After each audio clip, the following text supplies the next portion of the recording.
Welcome to the Bar Exam Toolbox podcast. Today, as part of our quick tips series, we are talking about how to avoid being your own worst enemy during bar study. Your Bar Exam Toolbox hosts are Alison Monahan and Lee Burgess. That's me. We are here to demystify the bar exam experience so you can study effectively, stay sane, and hopefully pass and move on with your life. We're the co-creators of the Law School Toolbox, the Bar Exam Toolbox, and the career-related website Career Dicta. Alison also runs the Girls Guide to Law School. If you enjoy the show, please leave a review on your favorite listening app and check out our sister podcast, the Law School Toolbox podcast. If you have any questions, don't hesitate to reach out to us. You can reach us via the contact form on barexamtoolbox.com, and we'd love to hear from you. And with that, let's get started.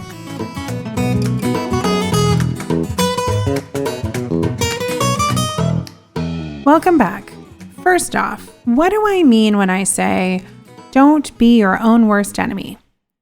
Well, when it comes to studying for the bar, you're working hard to get a passing score, but a big part of that is not getting in your own way. We often see students sabotaging their own best efforts, sometimes in new and surprising ways. Little behaviors and habits can add up to detract from your overall productivity each day, and ultimately hinder your success on the bar exam. So today, I want to talk about what those sabotaging behaviors are and what to do instead. Number 1, not trying something new.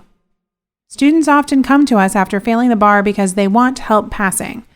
But then, curiously enough, they'll say things like, well, I'm not the kind of person who can write more than one essay per day.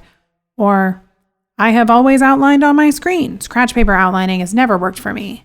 Or, I am a kinesthetic and visual learner, and if I don't make flashcards for every rule, I won't learn them. Throughout law school, I'm sure you've picked up on what works for you and what doesn't. I'm not saying on-screen planning never yields a good answer, and we don't hate flashcards. These things can have their time and place. But where you get into trouble is when you can't break old habits in favor of trying something new. It's in these situations that I will ask a new student, and how is that working for you?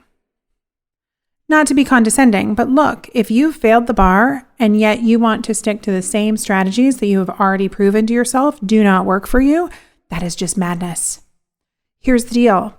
The bar is like studying for 13 final exams at once. You could flashcard every rule. It might even help you, but it is not worth the time. You can buy commercial flashcards for all the MBE rules if you really want to. Instead, use that time you would have spent flashcarding and do some practice instead. Practice early and often. Review your work. Review your past exam if you failed before. Figure out what is not working and then try something new. We've talked about fixed versus growth mindsets a lot on our blog and podcast before, but this is really important for bar study. Doing what makes you feel uncomfortable is the only way to pass this exam. Embrace the discomfort. Figure out how to learn from it, and use each misstep as an opportunity to get stronger next time. Number 2, straying too far from the norm. So I just said that trying new things is important, but that can also backfire when it comes to your routine. When it comes to your eating, sleeping, general health and wellness, you want to do what you already know works for you with some exceptions. If you've always been a night owl, you probably want to study during the day at least as you get closer to the exam so you know you can wake up on time feeling refreshed and crank out all those essays and MBEs during daylight hours. Similarly, if you have a relatively sedentary lifestyle, studying for the bar might be the time to make some changes. I'm not saying you need to go running or get to the gym, but some physical activity is important to counteract not only the stress of studying, but also the long hours of sitting at a desk, typing, sitting and reviewing, and sitting and memorizing the law. So much sitting. Even some light stretching and core strengthening can help you with things like back and shoulder pain and overall energy levels. And if you do want to get outside and take a walk or run every day, that is also a good mood booster and source of endorphins. Listen to some music, get some fresh air. Don't push yourself too hard because you don't want to get injured or pile unnecessary pressure onto yourself. But you might be surprised how much better you feel if you block out 30 minutes to an hour each day to get outside and get moving. Number 3, negative mindset and self-talk. Of course, passing the bar takes more than a positive outlook. You can't will yourself into strong writing or MBE skills. Those take practice day in and day out. But convincing yourself you're going to fail is also not doing you any favors. There's been a lot of research done on our own inner monologues or self-talk, and experts agree that bringing yourself down is not useful. So I ask you this, what does your inner voice sound like when you're studying for the bar? Are you thinking things like, "You've got this. The last essay was tough, but you learned from it. You can even do better on this next one"? I don't know this rule, which is exactly why I'm going to memorize it as soon as this essay is over to make sure I never miss it again. These might sound corny, but it pays to be positive when it comes to self-talk. When students let on that their inner critic is rearing its ugly head, I will often ask them what they would say to their best friend who was going through the same struggle. Would you tell your friend, "You are never going to pass. You missed every single issue on that essay. It's just proof that you're a failure. You're not smart enough and you never will be"? No, of course not. You would stay positive and offer encouragement, but you would also be honest with them. So do the same with yourself. And the honesty part is key. If you're telling yourself you're not up to speed on the law because you know for a fact that you have never even tried to memorize, then you're right. And the answer is not to beat yourself up, it's to get to memorizing. We've talked about the evil twin theory on our blog before, and that is the idea that there is a side of all of us that wants to sabotage our progress when the going gets tough. Don't let that happen. If you find yourself feeling inadequate or like an imposter, stop and recognize the evil twin at work, because that's all it is. Be your own best friend instead. Even if it feels forced or silly, write yourself a letter about the reasons you want to become an attorney and read it when you're feeling down or not able to muster the motivation to study another day. I remember we had a student a few years back who followed this advice and wrote a really beautiful note to himself about wanting to pass the bar, to be a pillar in his community that kids who felt like outsiders could look up to, and working to change the status quo. So ask yourself, why are you putting yourself through this? Are there words of encouragement you would like to tell yourself if you were your own most zealous advocate? Treat yourself kindly as you study for the bar, because it's hard work, and the last thing you need is to stoke negativity. Number 4, sabotage through stalling. This one boils down to basically just staying brutally honest with yourself and how you're spending your time.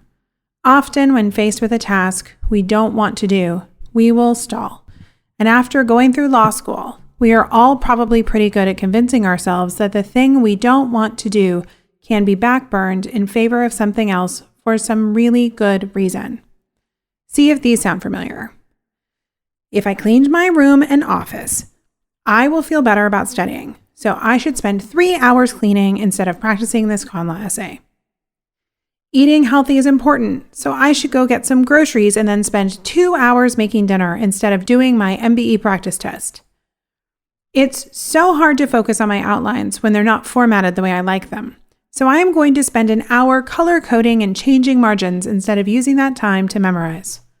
Now, I'm probably guilty of all of these too, in one way or another, but here's the thing. Most people know on some level when this is happening. If you get sidetracked every time there is an activity on your schedule that you don't want to do, you're going to have a really tough 2 or 3 months studying for the bar, because guess what? It's all activities that we don't want to do. Most people do not enjoy spending their entire summer or holiday break studying. Of course not. So what should you do to fight this?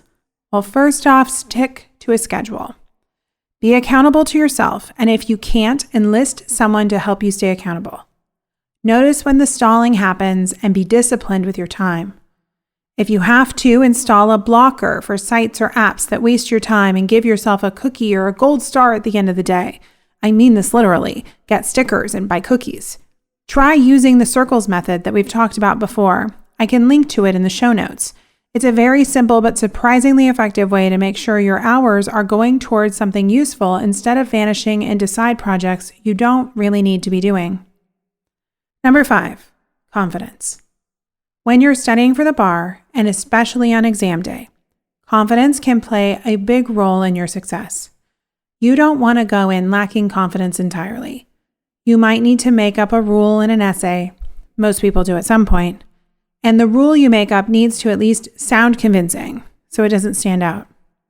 I saw a past exam from a student one time that said something like, "I don't know the rules for this. See analysis below." They actually typed this on their exam. Okay, look, you're probably not going to trick the grader into thinking you know the rule perfectly when you don't, but there is no reason to call their attention to you not knowing it. So please don't do this. On the other hand, overconfidence can be a real pitfall while studying. We've had students who did a great job in law school, or who are already practicing law in other jurisdictions, or who feel great about their test-taking abilities. All of this is good, but don't overdo it.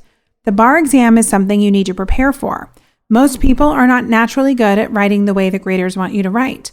And I would say this is especially true for students who are good writers. It's often the good writers that find writing for the bar exam the hardest to adjust to, because it doesn't feel particularly scholarly and can seem tedious in the moment, especially when you're first getting used to it. My advice when it comes to confidence is to study and practice enough that you can honestly tell yourself when you're going into the exam, I did the very best I could with the time and resources available to me, and if I don't pass, it will be for some other reason because I did everything I could have. You want to look back on your bar study and know that you studied smart, faced the tough tasks head on, and used your time productively. And with that, we are out of time. If you enjoyed this episode of the Bar Exam Toolbox podcast, please take a second to leave a review and rating on your favorite listening app. We would really appreciate it, and be sure to subscribe so you don't miss anything.